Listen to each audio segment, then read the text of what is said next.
Hello. Open offices today, or open plan offices. I work in one. I always have ever since my first job at Morris Cranes back in the late 1980s. So I don't have anything really to compare it against. But I've been reading that open plan offices, and particularly the idea of hot desking, are not good for employee productivity. So today I'll look at some anecdotal and some more formal research into the issue of open plan offices. Open plan also encompasses these office cubicles where, although you might not be able to see colleagues unless you stand up, you can hear them talking.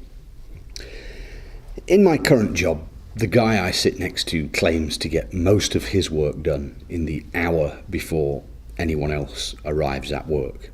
In a roundabout way, he's possibly saying that when I arrive, I distract and disturb him.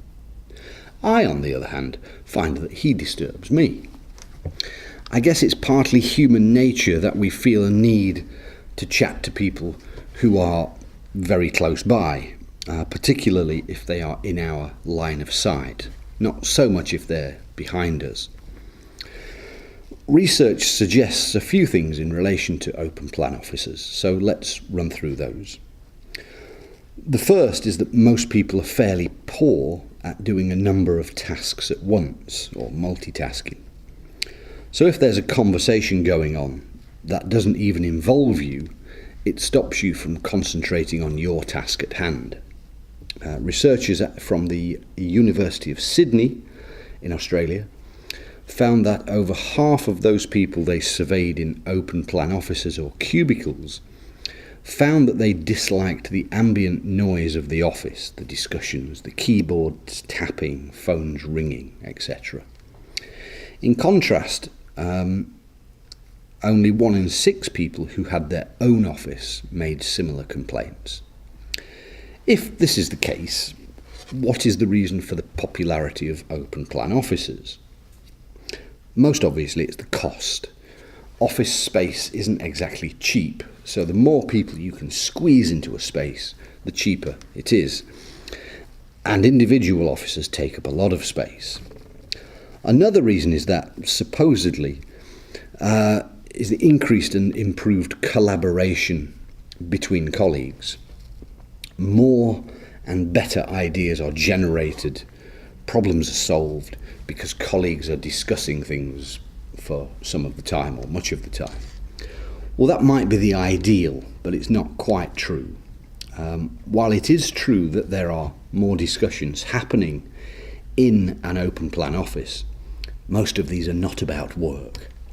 You're actually more likely to hear conversations about what's in the news, what's been on TV, holidays, evenings out and such like. Some companies have discovered the downfall of open plan offices.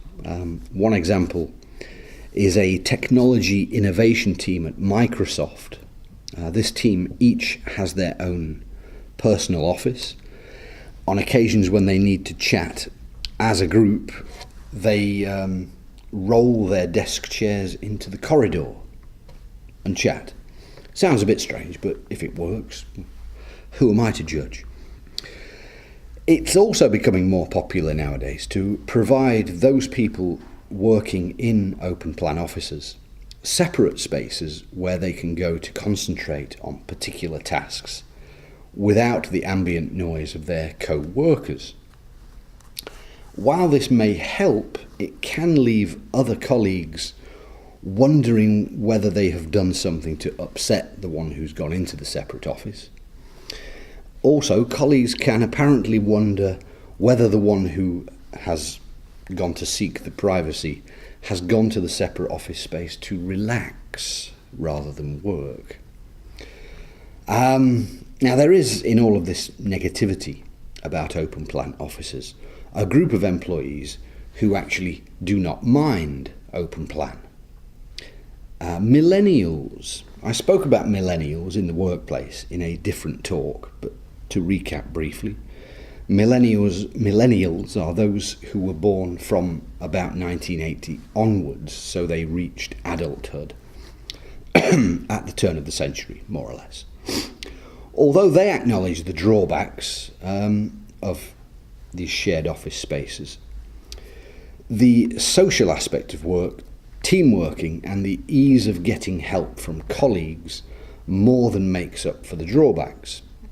So says Peggy Roth, a researcher from Finland. Now, I find that a little bit contradictory. There is in the UK education sector a big push nowadays to equip students with employability skills or transferable skills because employers are unhappy with the skills that graduate employees bring to their first jobs.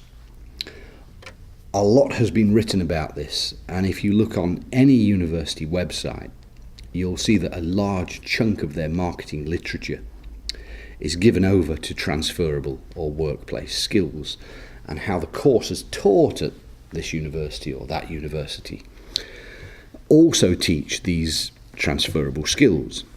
From what Peggy Rolfe says, the millennials already have better team working and collaborative skills than older workers. Or perhaps I'm mistaking collaborative working for too much idle gossip. Not sure. If you work in an open plan office, take a moment to consider how much of your time is spent being distracted by colleagues.